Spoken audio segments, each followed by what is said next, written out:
Shalom,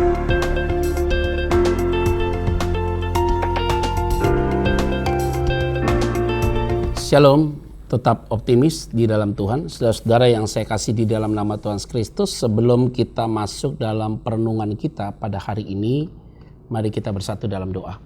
Bapa, terima kasih untuk satu kesempatan indah kami dapat bertemu lagi di dalam sebuah waktu yang indah, yaitu di mana kami merenungkan firman-Mu jadi dasar kami melangkah melakukan seluruh aktivitas kami pada hari ini. Tuhan berbicara bagi setiap kami masing-masing. Haleluya. Amin. Saudara yang saya kasih di dalam nama Tuhan Kristus, tema perenungan kita pada hari ini yaitu berbicara tentang ranting berbuah atau ranting tidak berbuah. Tinggal pilih, saudara. Nah, dalam ranting yang berbuah dan tidak berbuah ini, maka saudara adalah bagian di mana adalah saudara yang menentukan.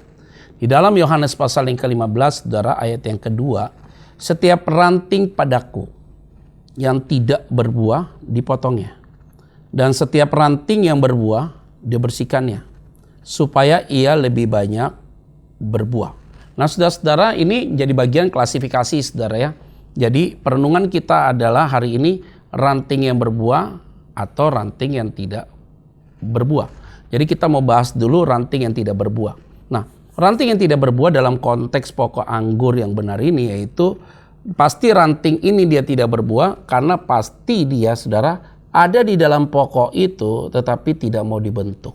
Nah, biasanya ranting yang tidak berbuah ini, orang ini berpikir sangat picik sekali atau orang ini membuat dirinya menjadi picik.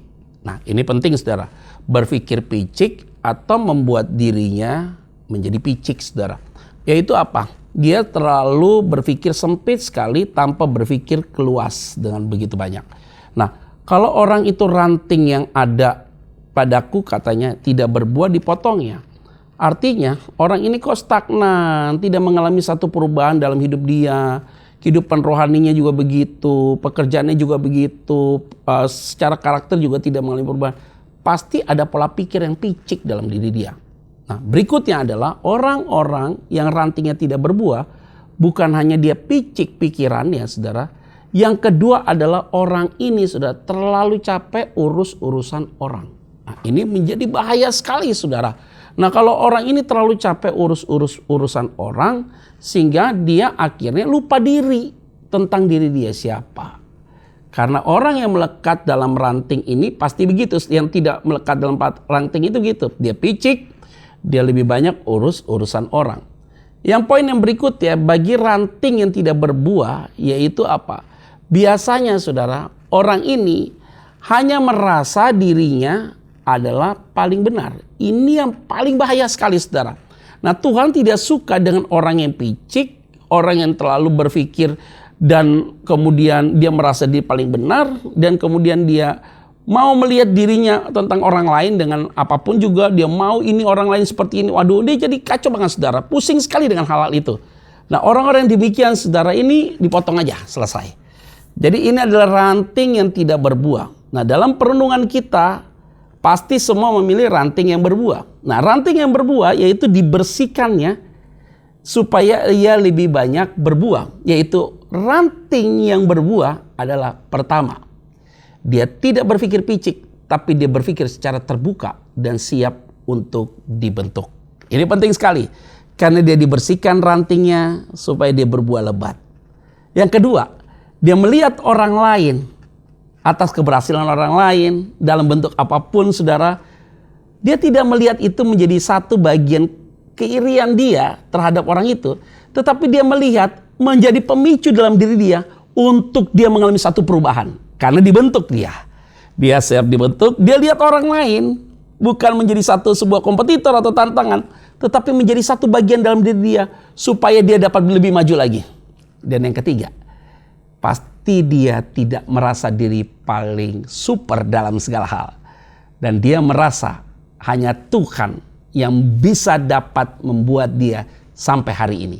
Karena itu, saudara bukan ranting yang tidak berbuah, tapi saudara ranting yang berbuah. Ranting yang berbuah tadi sudah jelas, dia adalah orang yang mau dikoreksi, belajar lihat orang lain dan memacu dirinya lebih baik. Yang ketiga, dia bukan orang yang super, tapi dia tahu di hari ini ada karena Tuhan. Oleh karena itu, sebagai anak Tuhan, sebagai jemaat Tuhan, sebagai hamba Tuhan, dan siapapun kita, marilah kita sama-sama berdiam diri dan melihat kebesaran Tuhan dalam bentuk apapun. Engkau bukan ranting yang tidak berbuah, tapi engkau adalah ranting yang berbuah. Biarlah damai sejahtera Allah, semangat hidupmu hari ini terus makin luar biasa. Mari saya mengajak kita untuk berdoa. Berkati setiap kami masing-masing. Biarlah perenungan ini Tuhan kami pegang, kami dapat melangkah melihat kebesaran Tuhan. Kami siap dikoreksi dan kami siap mengalami satu breakthrough atau terobosan di waktu yang akan datang. Di dalam nama Tuhan Kristus kami berdoa mengucap syukur. Haleluya. Amin. Tetap optimis, jaga kesehatan. Tuhan pasti berkati saudara sekalian. Shalom.